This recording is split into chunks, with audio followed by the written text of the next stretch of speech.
চমৎকার পাহাড়ি দৃশ্যের মাঝে লুকানো একটি ছোট গ্রাম সিতারা এখন মানুষের অভাবে নিঃসঙ্গ হয়ে পড়েছে। গ্রামবাসীরা একের পর এক অদৃশ্য হয়ে যাচ্ছে। যাদেরকে দেখা যায় তারা আশঙ্কা এবং উদ্বেগে পূর্ণ। গ্রামে বসবাসকারী কেবল কয়েকজন বয়সী মানুষ, যারা প্রত্যেকেই দুঃস্বপ্নের মতো ঘটনা প্রত্যক্ষ করেছেন। জীবনের নানা প্রতিকূলতা পেরিয়ে সাহসী সাংবাদিক সারা ডেভিস এই রহস্য উদ্ঘাটন করার জন্য গ্রামে পৌঁছান। সারা প্রতিদিনের সংবাদে এক অদ্ভুত পত্রিকা পড়েছিলেন যেখানে সিতারার নিখোঁজ হওয়া মানুষের তালিকা ছাপানো হয়েছিল।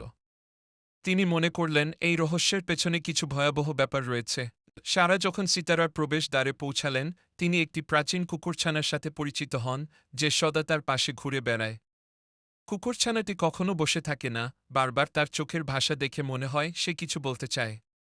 সারা ধীরে ধীরে গ্রামে প্রবেশ করলেন, গ্রামটি যেন এক অদ্ভুত নীরবতায় ডুবে গেছে। সবকিছু যেন স্থির হয়ে আছে। গ্রামের মাঝে ঘুরতে ঘুরতে সারা একটি পুরানো কুঁড়েঘরের সামনে এসে দাঁড়ালেন। কুকুরছানাটি তার চারপাশে ঘুরে বেড়াচ্ছিল। সারা কুঁড়েঘরের ভিতরে ঢুকতে সাহস করলেন এবং সেখানে একটি পুরানো বই পেলেন। বইটি ছিল পাণ্ডুলিপির মতো, প্রাচীন ভাষায় লেখা এবং কিছু ভূতাত্মার গল্প সম্বলিত। বইটি খুলে সারা একটি ভৌতিক ভঙ্গিতে লেখা কবিতা পড়তে লাগলেন, যা নির্দিষ্টভাবে এক ভূতের নির্দেশনা দেখাচ্ছিল। কবিতার শেষে লেখা ছিল, যদি অন্ধকারের মুখোমুখি হও, তবে সাহসিকতার সাথে চলো, কারণ নীরবতার পেছনে লুকানো আছে ভয়ঙ্কর সত্যও। সারা কিছুটা আশঙ্কিত হলেও কুকুরছানার সাথে বইটি নিয়ে গ্রামে অনুসন্ধান চালাতে থাকেন। কিছুক্ষণ পর তিনি একটি পুরানো কবরস্থানে পৌঁছালেন। সেখানে একটি পুরানো মূর্তির নিচে একটি গোপন সিলভার চাবি পেলেন।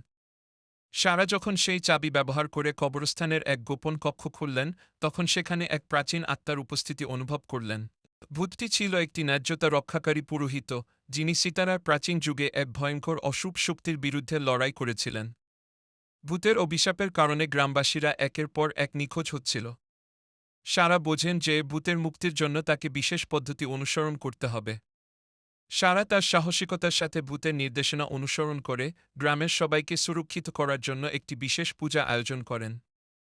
ধীরে ধীরে গ্রামবাসীরা ফেরত আসতে শুরু করে এবং সিতারা আবার জীবন্ত হয়ে ওঠে। কুকুরছানাটি সারা পরবর্তী দিন তার পাশে ছিল, যিনি গ্রামবাসীদের ধন্যবাদ জানিয়ে তাকে বিদায় জানালেন। সারা ফিরে গিয়ে বুঝলেন যে সত্যিকারের সাহসিকতা হল অন্ধকারের মোকাবিলা করা এবং নীরবতার পেছনে লুকানো রহস্য উদ্ঘাটন করা।